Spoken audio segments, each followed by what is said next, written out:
Hi friends, ఇది మా mummy fish fry చేస్తుంది.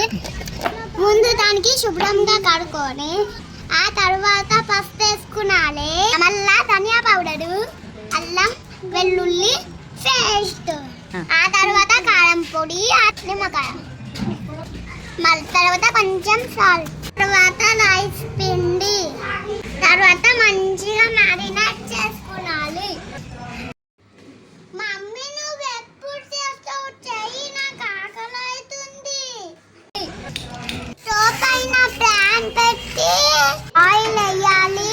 ముందుగా రెడీ పెట్టుకున్న ఫిష్ ని ఆయిల్ లో వేసి మంచిగా ఫ్రై చేయాలి.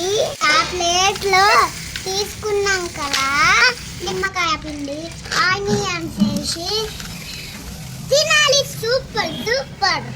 అంతే ఫ్రెండ్స్, ఫిష్ ఫ్రై రెడీ. మీరు కూడా ట్రై చేయండి, ఒకసారి ట్రై చేసి తిని చూడండి. సూపర్ ఉంటుంది తెలుసా. మీ మమ్మీలో కూడా చేయమన్నా